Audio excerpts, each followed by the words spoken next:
노안백년술 받으시고 많이 불편하십니까? 그리고 시간이 얼마 안 되셨죠? 제발 당부드립니다. 재수술을 서둘러 결정하지 마시고 조금만 더 시간을 갖고 자신에게 기회를 주시기 바랍니다.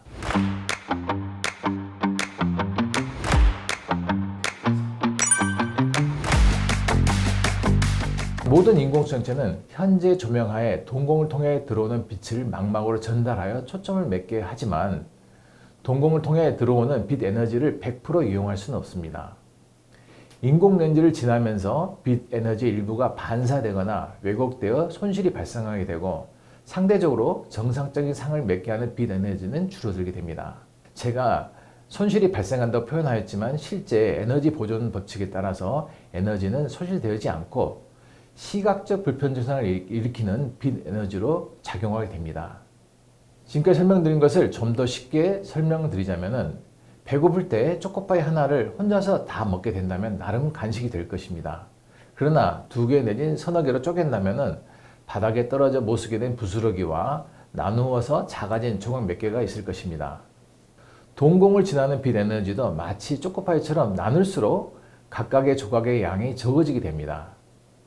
이 때문에 막이 씌워진 느낌 또는 어둡게 느껴지게 됩니다.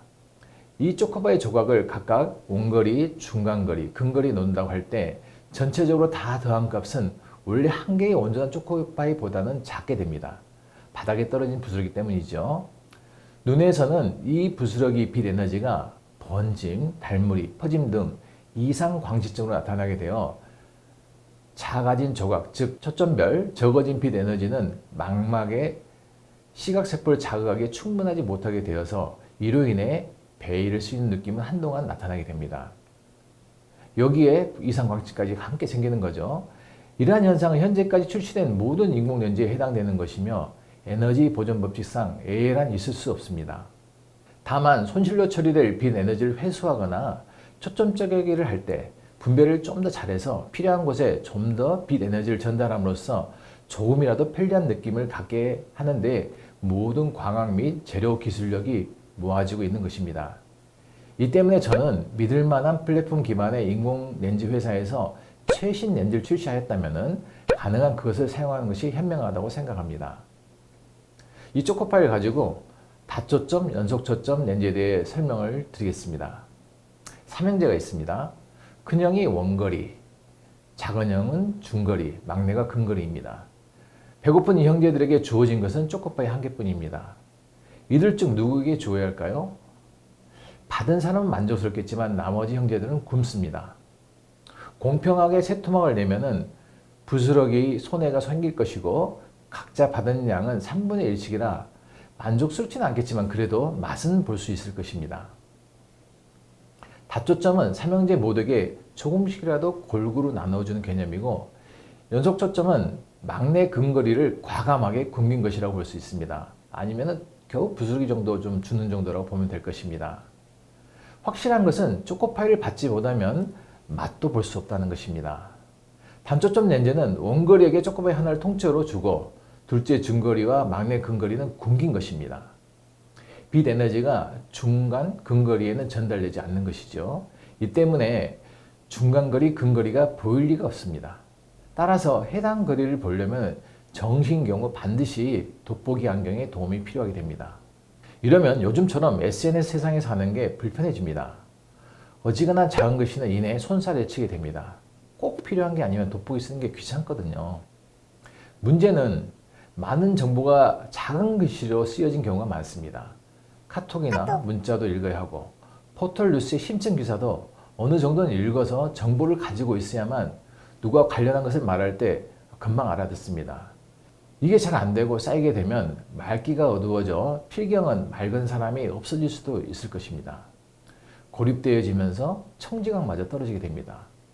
온라인 세상에서 근거리 보는 능력은 이제는 필수적입니다.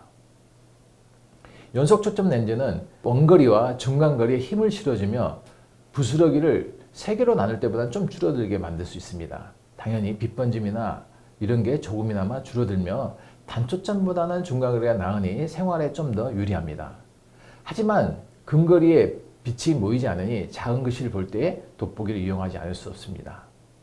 그렇다면 역시 잘게 쪼개다 보니 발생한 부스르기 때문에 빛 번짐 등이 생긴다 하여도 원거리, 중간거리, 근거리에 조금씩이나마 모두 조금씩이나마 빛을 각각 초점에 맺게 하는 다초점 렌즈가 초점 기능적인 면에서는 가장 확실한 방법입니다. 비록 몫이 작다 하더라도 일단 맛은 볼 수 있으니까요. 여기까지 따라오셨다면 인공 렌즈에 대해서 단초점, 연속초점, 다초점에 대해서 큰 맥락의 이해를 하신 것이 맞습니다. 그렇다면 이제는 눈을 넘어 안구를 넘어 인체, 즉 시지각 측면에 대해서 좀 더 알아보겠습니다. 저는 시력이 1.0이 나오는데도 불편해하신 분도 보았고 0.1 정도 시력임에도 본인은 아무 문제를 못 느낀다고 만족해 하신 분들도 더러 보았습니다. 물론 술과는 상관없이 본인 눈이 그대로일 때도 해당됩니다. 이것을 어떻게 설명해야 할까요? 이 부분은 휴대폰이 아무리 카메라 모듈이 좋다고 하더라도 휴대폰 본체의 그래픽 처리 시스템이 좋지 않으면 화질이 나쁜 것과 연관이 있습니다. 우리의 눈이 카메라 모듈이라면 여기서 들어오는 신호를 해석하는 뇌는 그래픽 처리 시스템입니다. 기능성 자기 공명 화상 진찰 fMRI가 뇌과학에 도입되면서 신경 활성화에 동반되는 국소 뇌혈량 변화를 실시간 측정하게 됨으로써 시각적 자극 시 뇌 활동의 변화를 관찰하게 되었습니다. 이 결과 뇌 활동의 60% 이상이 시각적 자극과 관련한 것이라는 보고도 있습니다. 눈을 통해 들어오는 자극을 뇌에서 처리한다는 것이죠. 당연하게 생각되지만 아직도 다 밝혀지지 않은 복잡한 기제가 숨겨져 있습니다. 양눈을 통해서 들어오는 시각 정보는 강눈의 절반에 해당되는 시야가 서로 반대쪽 시신경을 통해서 뇌의 후두부에 있는 1차 시각 중추에 도달합니다. 거기까지 가는 과정 중에도 시교차부, 외실상체, 이 중계를 거쳐서 방사선으로 퍼져서 CP질에 도달합니다. 이후 1차 시각 중추, 즉 후두부에 있는 CP질이죠. 여기에서 색깔, 형태, 깊이, 움직임을 분석한 후에 측두엽에 있는 기억 창고의 정보와 비교 후에 전두엽의 기능을 통해서 무엇인지 최종적 판단을 내리게 됩니다. 이때 자세한 과정은 마치 인공지능 회로망에서의 히든 레이어, 즉 미지의 층처럼 아직 다 밝혀지진 않았지만 매우 복잡한 구조로 된 뉴런들의 연결망이 작동하게 됩니다. 백내장 수술을 받게 되면 이 기존의 이러한 시지각 전달 시스템에 큰 변화가 생기게 됩니다. 참고로 기존에 약했던 부분이 강화가 되면 긍정적으로, 기존에 강했던 부분이 약해지면 좀 부정적으로 느끼게 됩니다.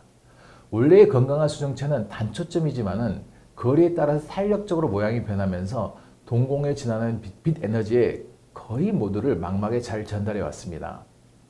망막 중심부의 시세포들은 이 빛을 수용체에서 전기 신호로 바꾸어서 위에 말씀드린 경로대로 뇌에 전달하는 카메라 역할을 감당했습니다.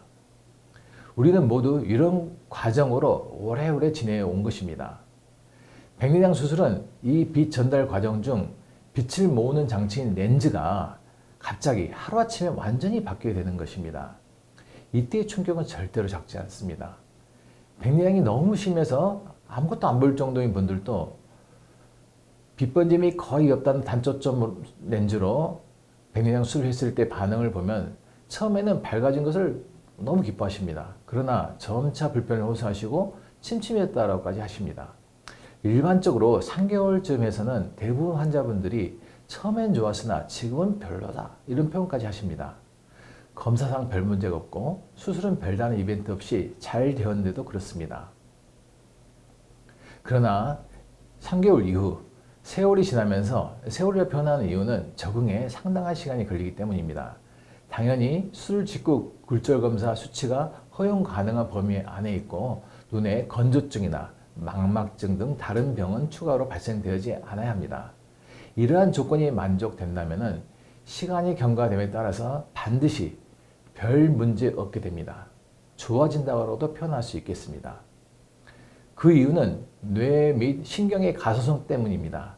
뉴로플라스티라고 하죠. 뇌의 적응을 위한 구조적 기능적 변화가 발생하기 때문입니다. 이러한 변화에는 스트레스 없는 반복이 중요합니다. 말콤 그레도웰이 주장한 1만 시간의 법칙은 바로 이러한 뇌의 신경생리학적 적응 과정을 쉽게 표현한 내용이라고 할 수 있겠습니다. 이에 대해 눈과 관련해서 좀 더 상세하게 설명한다면 노안 백량술 후 인공 렌즈로 바뀌고 초점 분포도 바뀌게 되면 뇌에 원래 익숙했던 CG 지각 과정과 다름에 우리는 불편을 느끼게 됩니다. 그러나 일정한 자극이 꾸준히 주어지게 되면 뇌 및 신경의 가소성이 작동하게 되는데 미약한 자극이라도 반복하면 할수록 점차 해당 뉴런 네트워크 신경 연접 부위에 신경 전달 물질이 더 잘 배출되고 그러한 말단에서 더 잘 수용하게 됩니다. 즉 신경 연접의 접합이 점점점 강화되는 것입니다.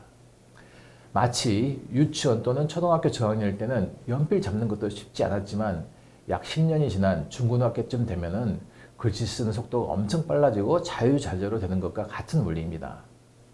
이러한 엄청난 반복량을 채우려면 필요한 것은 시간입니다. 처음에 말씀드렸듯이 저는 노안 백량술을 오래 해왔고 다양하게 많은 환자분들과 수술 전과 수술 회복 과정을 함께 고민하면서 그 곁을 오래 지켜왔습니다. 수술 직후 검사상 시력이 잘 나옴에도 주관적인 시각 인지 측면에서 고생하신 분들을 보며 저도 함께 고민하고 여러 신경과학 전문가들의 자문을 통해서 점차 시지각이라는 뇌 고유의 과정에 대해 이해를 높일 수 있었습니다. 이제 말씀을 정리하겠습니다.